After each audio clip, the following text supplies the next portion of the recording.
Cette semaine, Enquête, un sport qui fait mal, le football. Mettons inutilement en danger la santé de nos jeunes.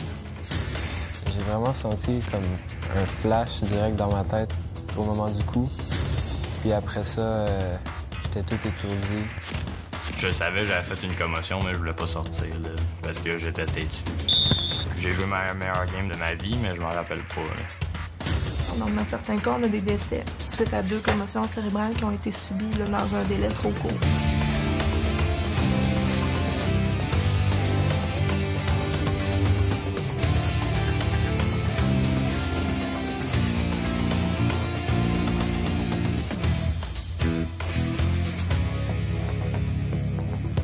Bienvenue à Enquête. En janvier dernier, nous vous avons présenté un reportage qui a révélé que le problème des commotions cérébrales était aussi, sinon plus grave, chez les jeunes joueurs de football de nos écoles secondaires que chez les joueurs professionnels. Des centaines de jeunes étaient et sont encore à risque. Il y a 4 fois plus d'équipes de football dans nos écoles qu'il y a 10 ans. Et la courbe de sécurité est loin d'avoir suivi celle de la popularité. Cet automne, 1 an après le tournage de notre reportage, nous sommes retournés sur le terrain pour voir quels avaient été les changements provoqués par notre reportage. Mais d'abord, revoyons cette enquête qui a vraiment provoqué une onde de choc. C'est comme si on partait à la guerre. On enfile notre équipement, on met notre casque, on arrive sur le terrain. Entre des sifflets, on devient quelqu'un d'autre. On devient quelqu'un qui a la permission de frapper. Ça fait mal, ben ça fera mal tantôt, puis tu mettras de la glace plus tard. Là, faut que tu joues si tu veux gagner. Parce que ça reviendra jamais. C'est une famille, une tribu, une armée, presque une religion. Un sport qui fait mal, mais qui électrise des milliers de garçons. Ces jeunes gladiateurs sont prêts à tout donner sur le terrain. Encore cette année, 1 sur 5 fera une commotion cérébrale et les gens qui devraient les protéger ne sont même pas au courant.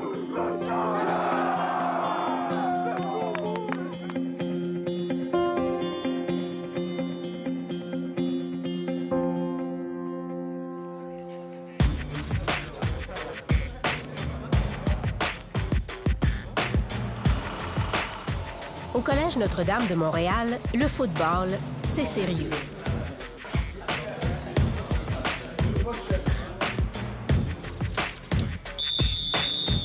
Ces joueurs n'ont que 15 ou 16 ans et sont encadrés par 11 entraîneurs. Alors que les autres élèves sont encore en vacances, les gars du programme de football se sont retirés à 150 km de Montréal pour vivre 100% football. Ici, on prend les commotions cérébrales au sérieux autant que le football. Donc, on parlait de 2 commotions dans le passé, la plus récente étant printemps 2011. Avant le début de la saison, tous les joueurs sont soumis à une série de tests qui mesurent les capacités de leur cerveau. Ça nous donne une meilleure idée de notre athlète, autant au niveau cognitif qu'équilibre, que mémoire, que symptômes en général. Triste? Zéro. Confus? Zéro. Se sentir au ralenti? 2. Après une commotion, on refera le même test et le jeune reviendra au jeu seulement si les capacités de son cerveau sont revenues à leur niveau de base. Vise là, tu vas frapper ta grille va arriver là.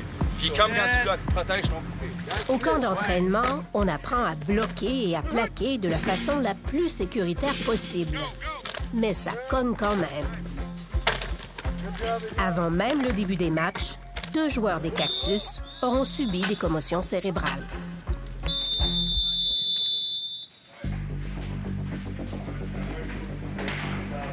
Nous avons décidé de suivre toute la saison des Cactus du Collège Notre-Dame. Nous installons dans les casques de certains joueurs des senseurs faits par les compagnies Shockbox et Rydell. Cette technologie mesure la force des coups reçus à la tête et transmet l'information instantanément aux thérapeutes sportifs. Dans le vestiaire, une nouvelle recrue, François Rochelot. C'est beaucoup plus intense que n'importe quel autre sport que j'ai fait. C'est vraiment spécial. François est un joueur de soccer. Ce soir, il va jouer son premier match de football. Let's go, boys! Let's go, man!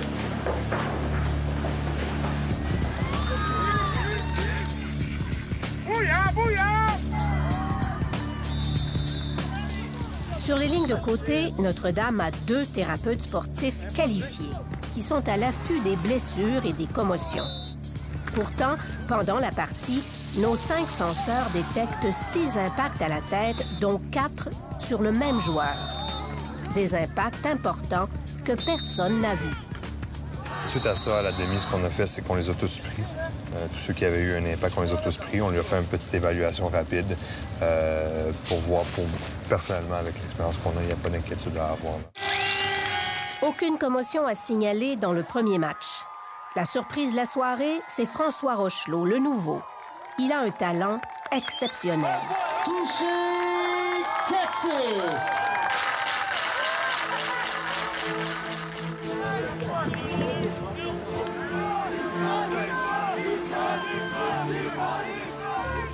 Deuxième match.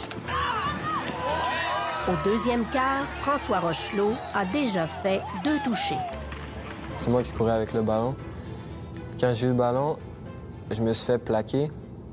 Puis en tombant, un autre joueur est venu et m'a donné un coup de casque en arrière de la tête. François ne se relève pas. J'ai vraiment senti comme un flash direct dans ma tête au moment du coup. Puis après ça, j'étais tout étourdi. Puis j'étais pas capable de me concentrer sur quoi que ce soit. À Notre-Dame, le protocole est clair. Dès qu'un joueur a des symptômes de commotion, le thérapeute le retire du jeu pour le reste du match. Et si le physio ne t'avait pas interdit de retourner, est-ce que tu serais retourné? Si ça dépendait de moi-même, je serais retourné. François sera hors jeu pour au moins 2 semaines.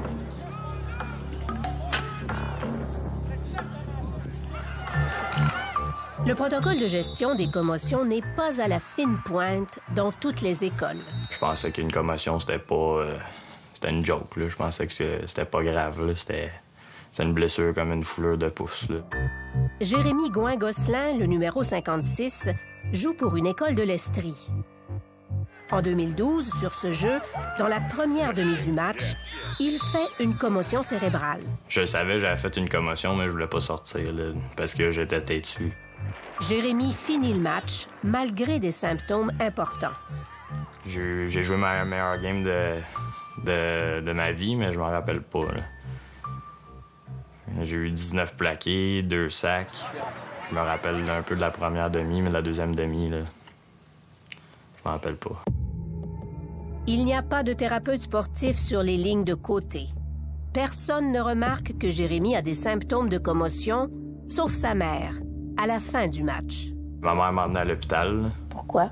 Parce que je parlais très lentement, puis je tenais mon téléphone à l'envers, fait qu'elle trouvait que j'étais pas normal. 2 semaines après sa commotion, Jérémy revient au jeu sans que personne ne s'assure qu'il est guéri. Alors, Jérémy, ça va bien? Oui, toi? Oui. 5 mois plus tard, quand Jérémy aboutit dans le bureau de la neuropsychologue Julie Bolduc-Tisdale, il a encore des maux de tête quotidiens. En 2010, où tu avais eu un épisode là, de maux de tête après chaque pratique de football, sans nécessairement qu'il y ait d'impact majeur à la tête. En avril 2012... Ensemble, ils découvrent que la commotion de Jérémy était probablement sa 5e. Tu as eu un autre impact qui avait été significatif, puis tu as continué à jouer durant la saison. Et qu'il a souvent joué alors que son cerveau n'était pas guéri, ce qui aurait pu lui être fatal.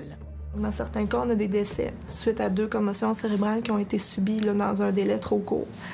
Sans nécessairement parler de décès, on peut avoir la deuxième commotion, ça peut être une blessure qui est beaucoup plus complexe, donc des symptômes plus intenses qui prennent plus de temps à guérir. Dans certains cas, il peut même y avoir là, des séquelles au niveau là, du langage, de la motricité. C'est ce qui est arrivé à Kevin Kwasny, un joueur de l'université Bishop à Lennoxville. En 2011, Kevin est retourné au jeu pendant un match au cours duquel il avait subi une commotion. Un 2e impact à la tête a provoqué une 2e commotion. Kevin a perdu l'usage de la parole et il est paralysé du côté droit. As-tu l'impression de l'avoir échappé belle? Ouais, j'aurais pu avoir de quoi de plus pire là, que ce que j'ai eu. Là. J'ai été chanceux. Le cas de Jérémy est loin d'être exceptionnel. Le neuropsychologue Dave Ellenberg vient de publier un livre dans lequel il parle d'épidémie silencieuse. Pour moi, il y a un danger, puis il est grave parce qu'on ne réagit pas adéquatement aux commotions cérébrales. D'une part, on ne les identifie pas. Tout repose sur le jeune qui va aller dire à son coach « Hey coach, je me sens pas bien, je pense que j'ai eu une commotion cérébrale ». Plusieurs experts affirment que 80% des commotions cérébrales ne sont pas diagnostiquées. On est facilement 10 ans en retard au Québec et aussi au Canada sur la gestion des commotions cérébrales. Et ça fait en sorte qu'on a des jeunes qui risquent leur vie en jouant dans nos sports.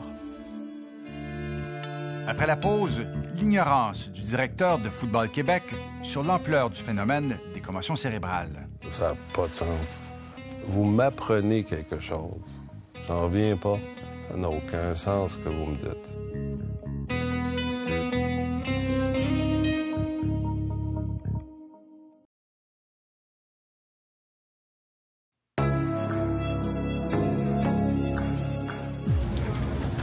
Cette semaine, on se rappelait l'attaque et la destruction des tours jumelles aux États-Unis.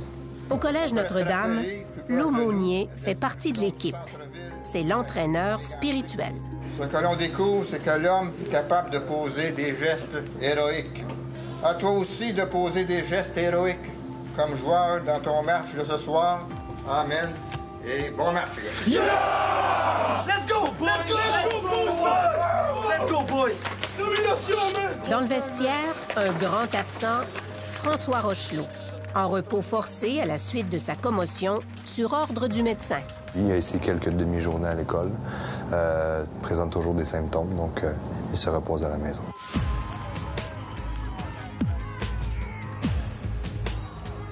C'est Lancelot Rivard, le numéro 34, qui remplace François Rochelot comme porteur de ballon. Vers le milieu du match, il se fait plaquer et reste au sol. Lancelot disait, il dit « J'étais par terre, je savais pas quoi faire. J'ai attendu que tu viennes me chercher. Pas de problème, ça va bien aller. » Lancelot est légèrement sonné. Le thérapeute le soumet à une série de tests qui ne révèlent pas de symptômes de commotion cérébrale.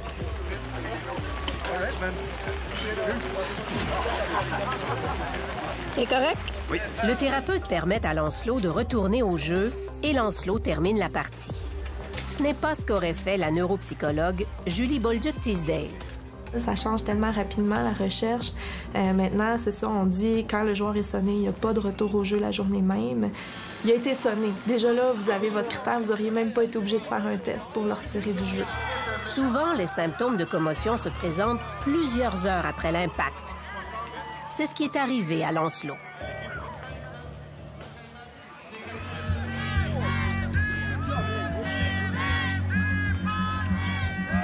Au match suivant, Lancelot n'est pas en uniforme. Ses symptômes se sont déclarés le lendemain du match.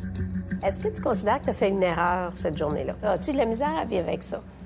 Bien sûr, parce que, en fait, la ligne est toujours très fine. OK? On marche sur cette ligne fine-là. C'est la 4e commotion de la saison pour les Cactus. Le thérapeute Nicolas Michaud est très compétent. Il a une formation universitaire de 4 ans et des milliers d'heures de pratique. Si même lui peut faire des erreurs, imaginez les autres. Beaucoup de soigneurs sont des bénévoles qui ont suivi un simple cours de premiers soins. C'est le minimum requis par le règlement de Football Québec. Sur les lignes de côté, la docteure Linda Landry en a vu de toutes les couleurs. Il y a un jeune qui a été frappé à la tête de façon importante. Notre jeune, à nous, s'est relevé en titubant. L'autre jeune est resté par terre. Quand l'autre jeune s'est relevé, il était à 10 pieds de moi. Il avait les yeux dans le vague. Il était vraiment tout à l'envers, puis il a joué le quart suivant. Fait que là, puis il y avait 2 soigneurs de l'autre côté. Ne s'improvise pas soigneur qui veut. Même si elle est médecin, la docteure Landry a suivi une formation de 5 jours sur les blessures sportives avant de devenir soigneur dans l'équipe de son fils. Jusqu'à tout récemment, j'étais pas bonne en commotion cérébrale, là. Quelqu'un serait venu me voir, je pense que j'aurais pu le retourner au jeu trop tôt parce que ça faisait pas partie de mes intérêts, parce que j'avais pas nécessairement ça dans ma clientèle. Toutes les équipes n'ont pas la chance d'avoir une docteure Landry. Aujourd'hui, son équipe joue contre une équipe locale de Joliette.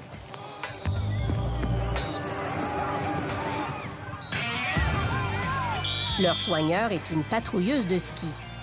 Mais elle n'est pas toujours là. Lorsque l'équipe joue à l'extérieur, c'est parfois l'entraîneur lui-même qui fait le travail. Vous, avez-vous déjà fait des formations particulières pour les commotions cérébrales? Non. J'ai lu, mais formation, non. Quand on est dans l'incertitude, on va consulter le soigneur de l'équipe adverse. Ça n'a pas de sens. Vous m'apprenez quelque chose. J'en reviens pas. Jean-Charles Méfé tombe des nues. Il est pourtant directeur de Football Québec, l'organisme qui est responsable de la sécurité des jeunes athlètes. Ça n'a pas de sens. Alors, la seule explication que je peux voir à ça, c'est une explication budgétaire. Hein? Puis là, il tire l'élastique en priant Dieu. Alors, ça peut juste être ça. Ça n'a aucun sens ce que vous me dites. Le gouvernement a pourtant investi des millions de dollars dans le sport étudiant. En 10 ans, on est passé d'une centaine à 400 équipes de football dans les écoles. La plus grosse subvention que tu pouvais obtenir, c'était pour le football. Acheter les casses, épaulettes, tout ça, 50, 60 000. Alors, tout le monde a voulu se lancer là-dedans et se sont effectivement lancés là-dedans. Savez-vous la pression que ça nous a fait à nous, là? On a mis de l'argent sur les épaulettes, mais pas sur les soigneurs. Des stages, alors va, ils forment des coachs, vite forment des arbitres. C'était ça, la réalité. Quand je te dis, on est rendu un wagon, on n'est plus une locomotive. Contrairement à ce qu'on pourrait penser, il y a plus de blessures à la tête au niveau secondaire qu'au niveau collégial et universitaire. François Rochelot n'a plus de symptômes, mais pour s'assurer que son cerveau est guéri, le thérapeute lui fait repasser le même test qu'en début de saison. C'est un outil qui est bien développé, qui est développé en consensus mondial, donc qui est quand même... Il y a énormément de professionnels qui développent ce genre d'outil-là. Pression à la tête. Zéro. Une étude québécoise a démontré que sans ce genre de test, 2 joueurs commotionnés sur 3 sont retournés au jeu avant que leur cerveau ne soit guéri. C'est parti. Un outil précieux que très peu d'écoles utilisent. Ce que vous nous dites sur le test cognitif, là, est sûrement une solution. Je ne le connais pas, mais actuellement... Vous ne connaissez pas ça, les baseline tests, là, les tests de fonction cognitive de base? J'en entends parler, mais c'est pas mon pain, mon beurre, ni mon quotidien, là, ça, c'est clair. Nous avons fait des demandes d'accès à l'information dans 30 écoles qui ont des programmes de football. Selon la documentation reçue, 6 sur 30 seulement nous ont semblé gérer les commotions de façon prudente. Dans ce tableau que nous avons confectionné, on voit que les meilleures écoles ont un nombre de commotions élevé parce qu'elles les détectent bien. Dans les écoles plus négligentes, les commotions semblent passer quasi inaperçues. François a réussi son test cognitif. Il peut donc commencer le protocole de retour au jeu graduel de 6 étapes. Si tout va bien, dans une semaine, il pourra jouer. Bon match aux 2 équipes. 5e match de la saison. François Rochelot est de retour. Ça m'inquiète un peu parce que à chaque commotion, on devient plus fragile pour en avoir une autre. Donc, ouais, c'est un peu inquiétant. La première commotion de François l'a rendu jusqu'à 5 fois plus à risque d'en faire une deuxième.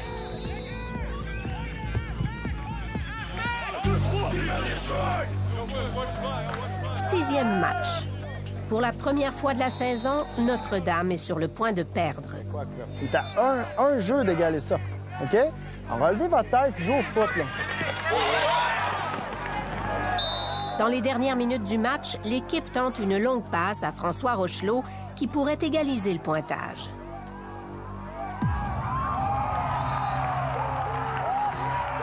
François se fait plaquer violemment.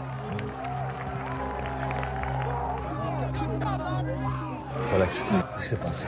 Je sais pas, je sais pas ça. OK. Comment tu te sens? Qu'est-ce qui se passe? Que tu t'es interdit? Ouais.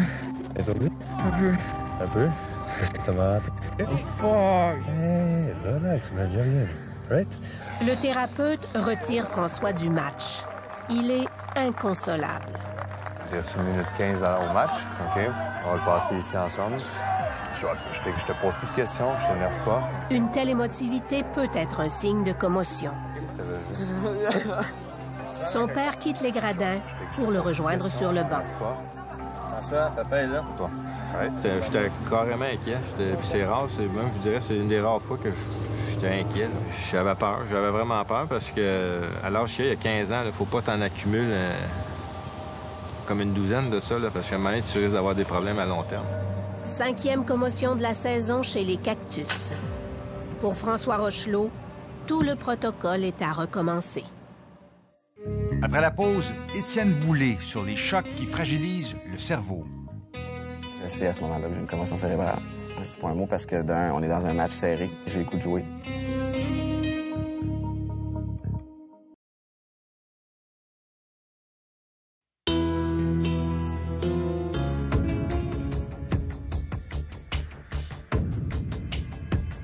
Le football est dur pour le corps. De tous les sports, c'est celui qui affiche le taux de blessure le plus élevé chez les adolescents. À mesure que la saison avance, de plus en plus de joueurs tombent au combat. Soyez solidaires. On a besoin d'être solidaires. On est peu. Julien file pas aujourd'hui. Il y a des gars qu'il faut falloir qu'ils prennent la relève. Le prochain va devoir prendre la relève. Les Cactus sont privés de François Rochelot pour affronter leur rival historique, le collège Jean-Eudes. Sur les lignes de côté, François ronge son frein. Il fuit nos caméras. Ça la frustrait, là. Débarquer du jeu pour ça, là, il aimerait mieux, je pense, faire mal aux genoux, à la cheville, aux coudes, mais pas là, parce que le protocole est tellement serré. C'est ça qu'il trouve dur. Ce sera un match épique. La partie dure 4 heures et se décide en prolongation. Les senseurs que nous avons installés dans les casques de 5 joueurs enregistrent 22 impacts solides. Il n'y a aucune commotion, ce qui ne veut pas dire que les coups reçus n'ont pas causé de blessures. Alors oui, j'aime ça cogner. J'ai toujours aimé cogner. Des coups à la tête, l'ancien joueur des Alouettes, Étienne Boulay, en a reçu pendant 18 ans. Il a déjà affronté les Cactus. Il a commencé sa carrière en secondaire 1 au collège Jean-Eudes. Je pesais 88 livres et je mesurais 4 pieds 11. On l'a documenté, jamais au cas où je continue à jouer. Étienne Boulay a fait sa première commotion cérébrale diagnostiquée en 2011 avec les Alouettes. Et moi, j'arrive avec 20 verges d'élan et je le frappe de plein fouet. Donc, on tombe tous les 3 sur le côté. Je sais à ce moment-là que j'ai une commotion cérébrale. Mais je dis pas un mot. Je dis pas un mot parce que, d'un, on est dans un match serré. Je veux jouer parce que j'ai le goût de jouer, parce que c'est ça qu'on est supposé faire. Là. Pendant sa convalescence de plusieurs mois, Étienne Boulay découvre que sa commotion actuelle n'est pas la première blessure de son cerveau. Il y a les commotions, mais il y a aussi les sous-commotions. Des chocs qui ne sont pas assez importants pour provoquer une commotion, mais qui s'accumulent et fragilisent le cerveau. Le 24 juillet 2011, le cerveau d'Étienne Boulay n'était plus capable d'en prendre. That's responsible for memory. And if in a normal individual, that hippocampus would fill all this space. Dans un laboratoire de l'Université de Boston, une équipe de chercheurs a étudié le cerveau d'environ 150 athlètes décédés. Dans la plupart des cas, ils ont découvert des dommages visibles à l'œil nu. C'est lié au traumatisme crânien à répétition, pas seulement aux commotions. Le docteur Robert Cantu participe à cette recherche. Ce que nous voyons, c'est le résultat des dizaines de milliers de sous-commotions encaissées par ces athlètes qui pratiquaient des sports de contact. Chaque coup laisse des traces.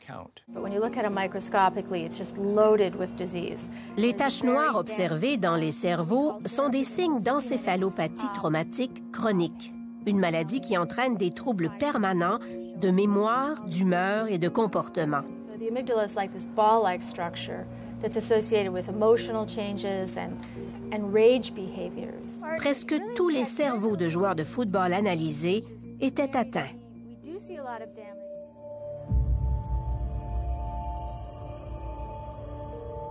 Et ce qui inquiète, c'est qu'on a trouvé les fameuses taches dans le cerveau de joueurs de football de niveau secondaire. Nous avons dans notre banque les cerveaux de 6 adolescents décédés accidentellement. Leurs cerveaux ont été examinés et présentaient des signes d'encéphalopathie traumatique chronique. Ces découvertes font dire à Robert Cantu que le football n'est pas un sport pour les enfants. Je ne laisserai pas mon petit-fils jouer au football avant l'âge de 14 ans.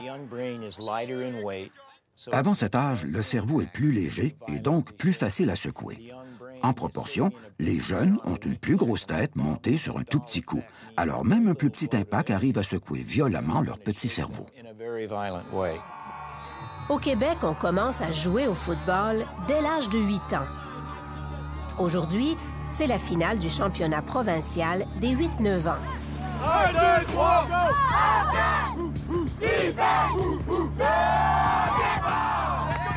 S'il n'en tenait qu'au docteur Robert Cantu, des matchs comme celui-ci seraient interdits. Ça cogne dur.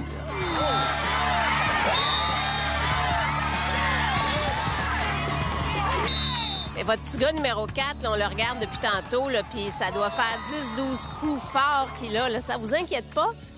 Non, parce que je pense qu'il tombe bien puis il sait se relever.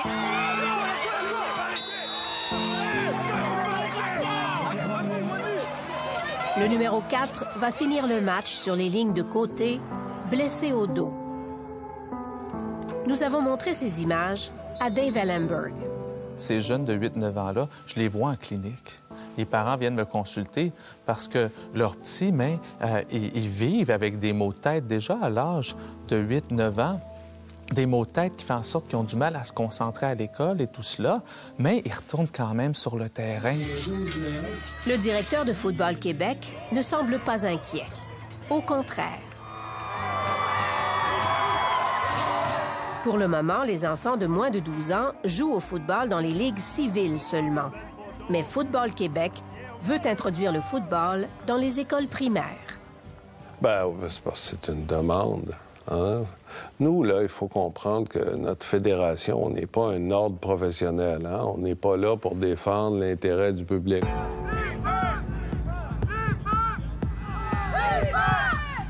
Dernier match de la saison régulière. Au début de la partie, le numéro 62, Frédéric Comnouguet, reçoit un coup à la tête. Il termine le match, malgré la douleur qui s'installe. Habituellement, quand même, ça arrive souvent dans les parties de foot. On a souvent des coups, donc ça te mal à la tête, c'est normal, mais c'est surtout après que je me suis rendu compte que c'était moins normal.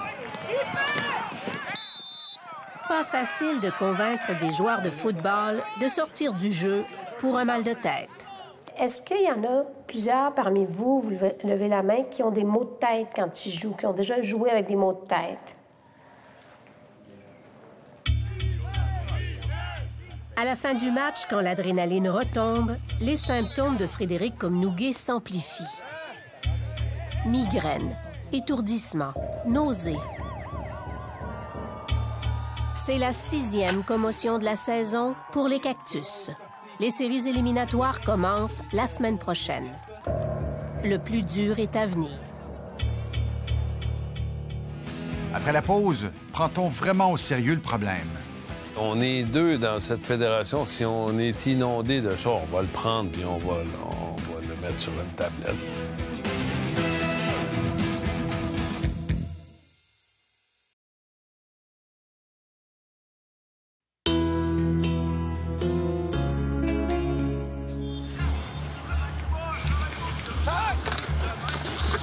Pendant les 3 semaines des séries éliminatoires, les joueurs se donnent à fond dans les pratiques avec contact. On n'a pas le choix d'en faire un petit peu si on ne veut pas les mettre en danger la journée du match. Les jeunes doivent s'habituer à jouer avec contact en pratique pour pouvoir performer le jour du match.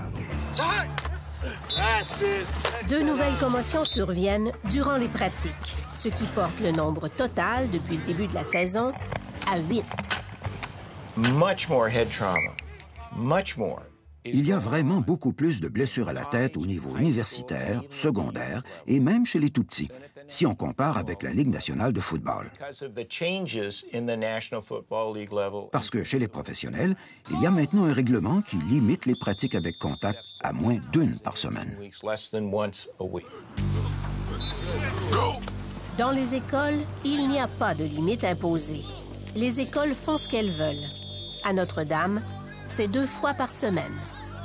Nous, on doit leur enseigner ces choses-là. On doit leur enseigner la base. On ne peut pas présumer que ces jeunes-là peuvent pratiquer comme des joueurs de la NFL.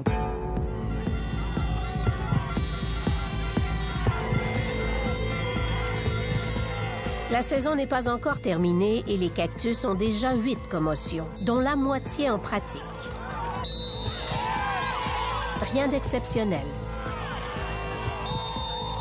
L'autre équipe sur le terrain dans ce match de demi-finale en est à 12 commotions.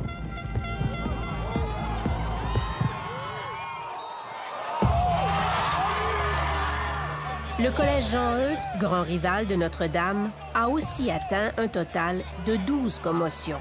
1 joueur sur 4. Dans un de leurs matchs, un joueur de l'équipe adverse a dû quitter le terrain en ambulance. Il en était à sa 2e commotion en 3 semaines. Si je vous disais qu'il y a 8-10 commotions cérébrales par équipe sportive par année, est-ce que vous seriez surpris? Oui, je serais surpris. Mais c'est le cas. C'est le cas dans les équipes qu'on a suivies. Entre 5 et 10 commotions cérébrales dans une équipe, dans une année, là, c'est la norme. J'en reviens pas. Je tombe sur le cul quand vous me dites ça, madame. J'en reviens pas. J'en reviens pas qu'on nous dit pas, tu sais, que nos membres...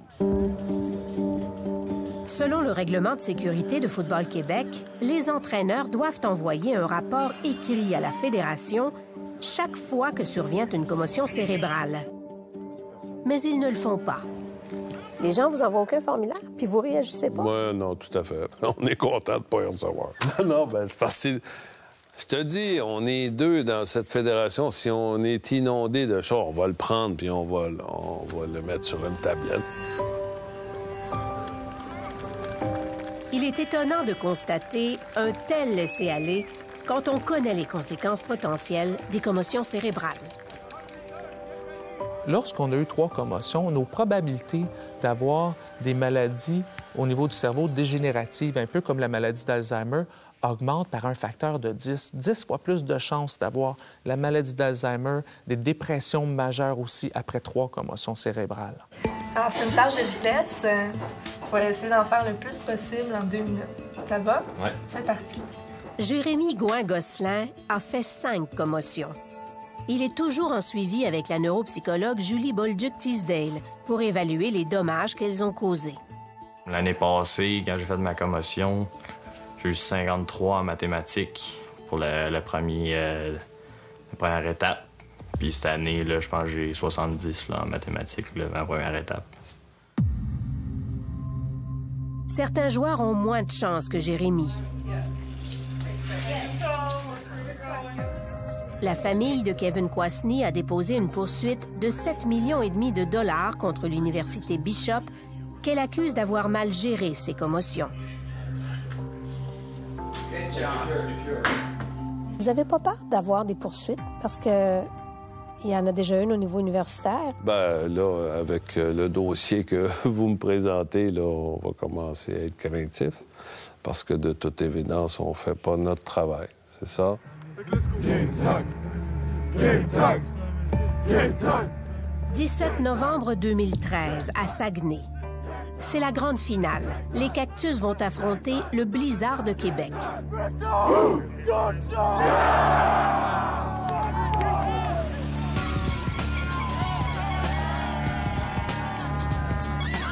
Le père de François Rochelot est nerveux. Ce qui me concerne beaucoup avec François, c'est un joueur excessivement compétitif. Puis il va toujours aller chercher la verge de plus. Puis ces joueurs-là qui sont d'exception, ils ont tendance à se blesser souvent. Ils sont prêts à se défoncer. Dernière minute du match. Les Cactus sont sur le point de remporter une victoire écrasante.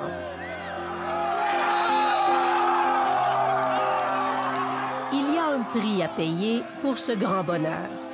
En quelques saisons de football, les joueurs des Cactus ont accumulé un total de 21 commotions cérébrales.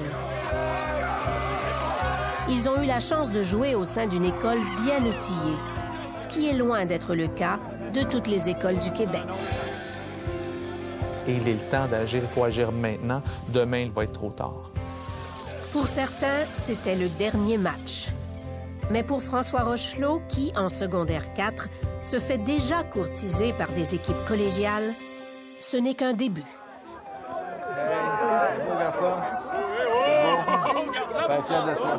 Puis je regarde jouer, puis c'est clair qu'il va en avoir un autre. Si c'est pas cette saison-là, ça va être la saison prochaine. Puis ça, c'est un gars qui veut aller jouer plus loin. Il veut jouer collégial, universitaire. Fait que c'est clair qu'il va en avoir d'autres.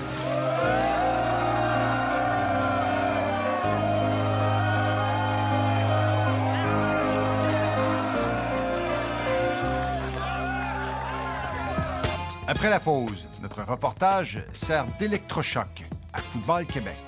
Plusieurs ont été effarouchés par le reportage et ils ont décidé de pas revenir au football.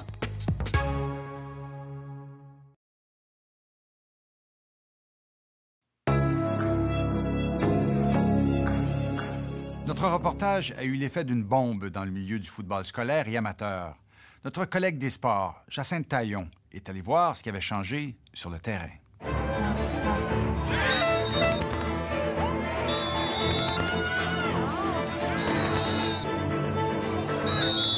Alexis va arriver en avant, c'est le 1.